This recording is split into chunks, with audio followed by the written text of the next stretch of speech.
Visuals that we're getting for you right now from within Palam Airport and outside to bring you up to speed. Prime Minister Modi has landed at the Delhi airport after that trip to the United States where there was that big reception, the big huge function where he addressed Indian Americans at Houston, where he was joined by President Trump on the stage, and of course the speech that he gave at the UN General Assembly. Managing Editor Vinay Tiwari is still with me on the phone line. Vinay, you just heard what Manoj Tiwari had to say over there. He was addressing the rally which has gathered, the people who've gathered outside the Palam Airport. Yes, but I must say that once I heard a little bit of what Manoj Tiwari said, I get a sense that maybe the Prime Minister is not going to speak. That's my sense. I think they have just organized this event to kind of raise the profile of his return. I heard him say that the platform is far away from where the Prime Minister is and that you should clap louder so that they can hear it. I personally get a sense that maybe the idea is not to have the Prime Minister speak, and it's just like a welcome program, which they've just organized at a larger scale to make the event or convert the arrival into an event. So, I think we need to wait and see if he actually addresses the crowd, because as I said, and as both you have said as well, that it's rather unusual for a Prime Minister to come back to India from an international visit and then go up on a podium and make a speech. So now, having heard Manoj Tiwari, I'm not sure if he's going to actually speak. I think this is just the BJP's Delhi unit, which has used this event and converted it into a program to kind of make it look bigger than what it would normally be otherwise, Kavita. Right, Vinay, they are trying to do that, but like you yourself pointed out earlier, that we are looking at elections in two states, and one of them very, very close to Delhi, that is Haryana. So obviously, a big message going out over here to both cadre and to the people who are watching at this time. Absolutely, and Manoj Tiwari himself will head into an election in just about 3 months from now, because Delhi, if you remember, will go to polls in February, sometime around February. And that's another one big prestige issue, because that's one state that the BJP lost fairly comprehensively to the Aam Aadmi Party, even after the 2014 big victory that the BJP had. And remember, the BJP as a party is such a formidable fighting machine that they don't take losses very well. They don't like the idea of losing anymore. And hence, that defeat at the hands of Arvind Kejriwal is something the BJP hasn't forgotten. And that's perhaps one reason why they have been constantly at Mr. Kejriwal's heels. They have not allowed the Aam Aadmi Party to settle down. They've used every instrument available to keep him on his toes. So they're setting a stage for that too. Maharashtra and Haryana in many ways is an election which perhaps is comparatively easier for them in the current context, because you really have a very scattered and an opposition in a disarray. But in Delhi, the Aam Aadmi Party is not as weak as perhaps you would imagine the rest of the two states to be in terms of the opposition space. And hence, I think it's probably aimed at that as well, Kavita.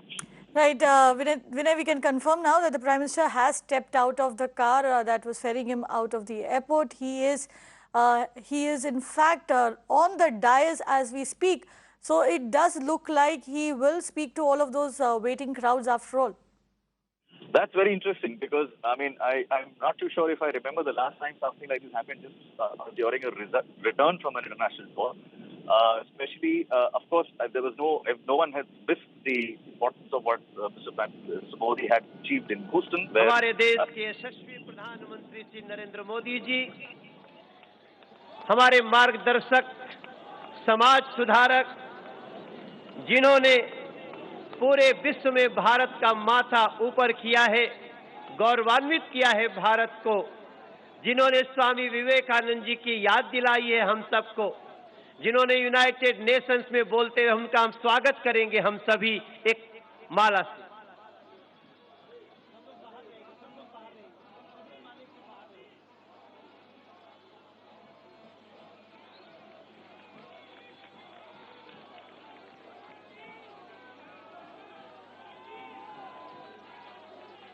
Right, and that is Prime Minister Modi, who's being given a grand welcome by the BJP cadre. As Manoj Tiwari pointed out, Manoj Tiwari just called him one of the most successful Prime Ministers, and right, he also called this one of the most successful trips.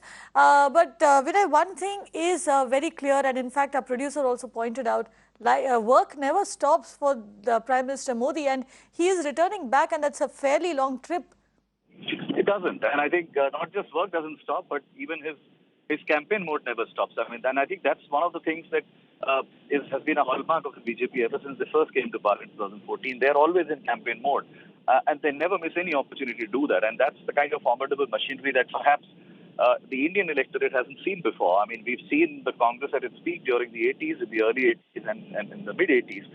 But even at that point of time, I don't recall the Congress having the capability, even though it was as much of a national party, hegemonistic party as perhaps the BJP is today. But I don't remember having seen Well, them. I guess PM Modi is going to speak right now. Bharat माता की, भारत माता की, भारत माता की।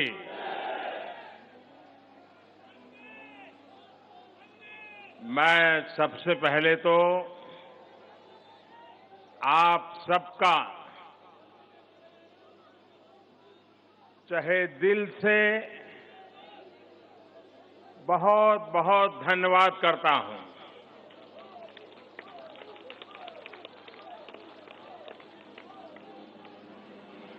आप इतनी बड़ी तादाद में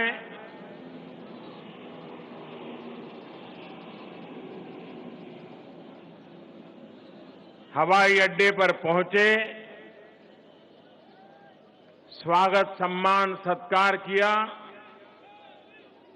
इसके लिए मैं आपका आभार व्यक्त करता हूं।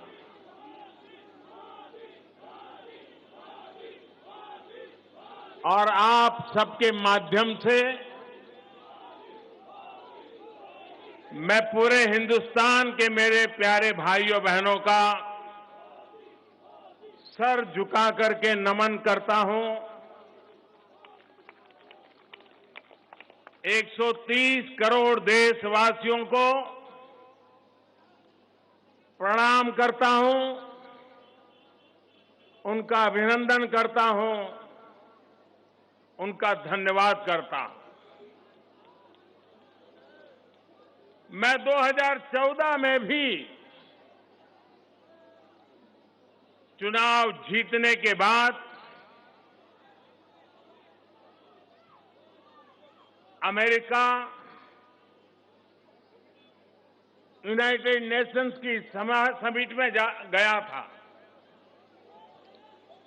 और 2019 में भी गया। लेकिन जो फर्क मैंने महसूस किया है, दुनिया की नजरों में, विश्व भर से आए हुए नेताओं की नजरों में भारत के प्रति जो मान सम्मान बढ़ा है, जो आदर बढ़ा है, इसका एक प्रमुख कारण 130 करोड़ हिंदुस्तानी हैं, जिन्होंने अधिक मजबूती के साथ दोबारा सरकार बनाई है। लोकतंत्र की इस ताकत की दुनिया में बहुत बड़ी अहमियत होती है और ये अहमियत का एक विराट रूप मैंने इस बार अमेरिका में देखा है। विश्व भर में फैले हुए हमारे भारतीय, उन्होंने भी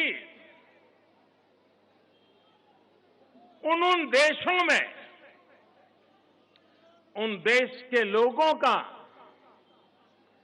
प्यार, आदर, सम्मान प्राप्त किया है। ये भी भारत के गौरव को बढ़ाने वाला है। हाउडी मोदी, ह्यूस्टन का वो समारोह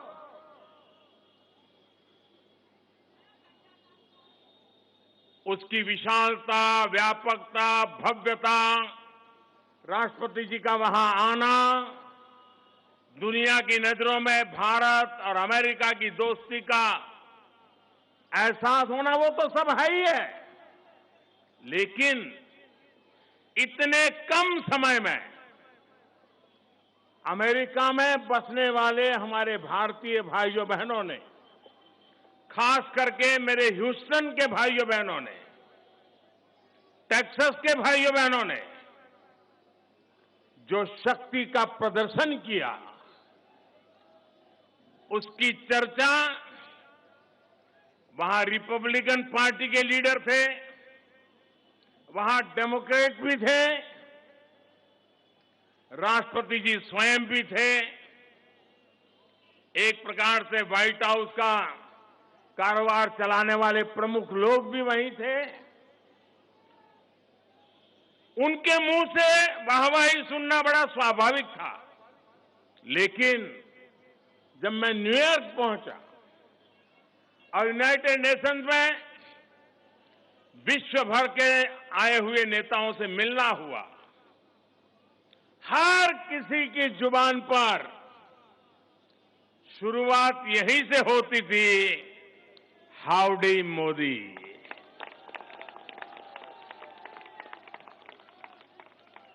पूरे विश्व पर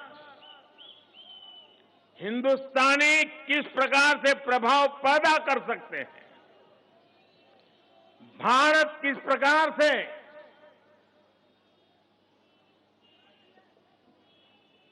दुनिया के दिल को जीत सकता है, ये मैंने अपनी आंखों से देखा है, अपने आप अनुभव किया है। मैं आज यहां से अमेरिका में रहने वाले हमारे सभी भारतीय भाइयों बहनों का भी विशेष रूप से धन्यवाद करता हूं।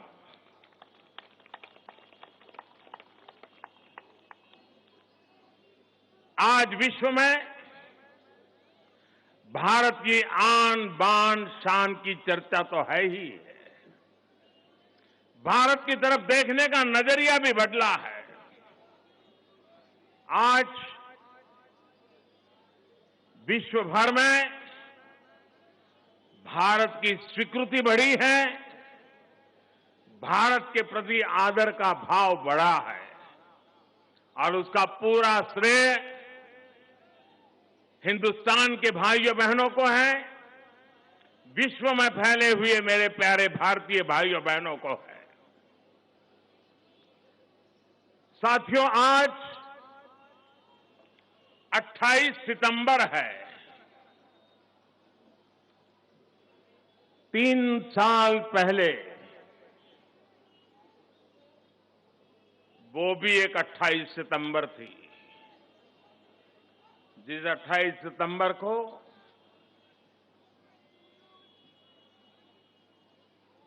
मैं पूरी रात एक पल भी सोया नहीं था।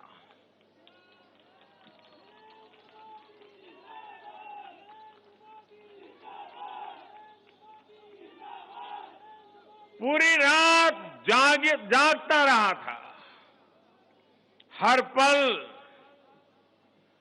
टेलीफोन की घंटी कब बजेगी इसी के इंतजार में रहता था।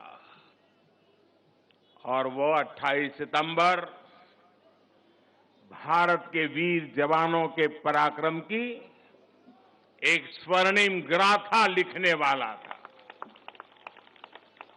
3 साल पहले 28 की रात को ही मेरे देश के वीर जवानों ने सर्जिकल स्ट्राइक करके भारत की आन बान शान को और अधिक दुनिया में ताकत के साथ प्रस्तुत किया। मैं आज 28 सितंबर की उस रात को याद करते हुए हमारे वीर जवानों के उस साहस को, उस पराक्रम को, मौत को मुट्ठी में लेकर के चल पड़े उन वीर जवानों को मैं आज प्रणाम करता हूं, उनका अभिनंदन करता हूं।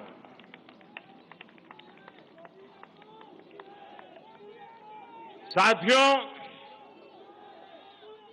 कल से नवरात्रि का पर्व प्रारंभ हो रहा है। हिंदुस्तान के हर कोने में शक्ति उपासना का पर्व प्रारंभ हो रहा है। दुर्गा पूजा का महोत्सव प्रारंभ हो रहा है। मैं सभी देशवासियों को इस नवरात्रि के पावन पर्व की, दुर्गा पूजा के इस महोत्सव की, शक्ति उपासना के उस पर्व की हृदयपूर्वक बहुत बहुत शुभकामनाएं देता हूं, बहुत बहुत बधाई देता हूं। मैं फिर एक बार आप सबका धन्यवाद करते हुए मेरी वाणी को विराम देता हूं और फिर से अपने काम में लग जा रहा हूं। बहुत बहुत धन्यवाद।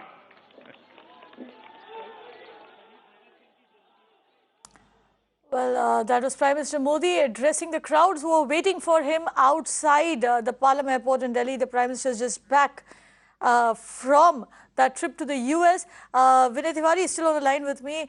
Vinay, he has spoken about everything. He spoke about the Houston reception where Donald Trump came. He spoke about the UNGA speech.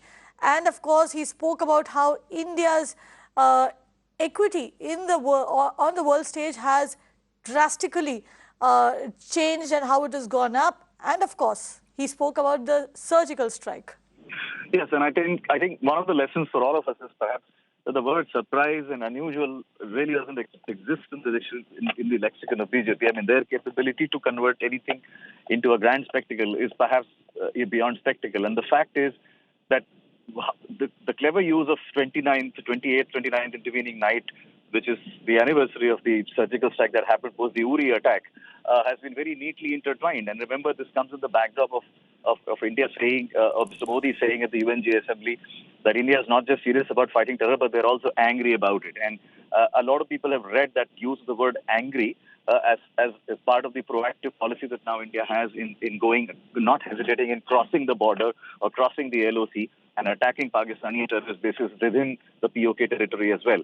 And the fact that he chose to remind people that today is the anniversary of the Uri response that India did in the POK, and that this is something that he remembers the brave soldiers who carried out that attack, the meaning of that isn't lost at all. I think it's very clear that he's sending a message that this kind of a proactive policy against Pakistan is going to continue, and that this is an important day to remember, and it's not an anniversary that should be forgotten. So very critical. He's of course made political, a part of his speech was also political in the sense of the kind of support that he enjoyed in Houston from the Indian community. But I think it was also in many ways a message to the Pakistani Prime Minister, who chose to use the platform of UNGA to call out for India in using a language that perhaps wasn't very befitting from a podium of the United Nations, the Kavita. Precisely, the Prime Minister chose not to mention the name of Pakistan at the UN General Assembly podium, like Vinay Tiwari pointed out, and he spent very little time speaking on terrorism. But from what we've seen over the past 2 days, and of course what the Prime Minister spoke today, a very clear message has been sent out by India to the world. Thank you for watching.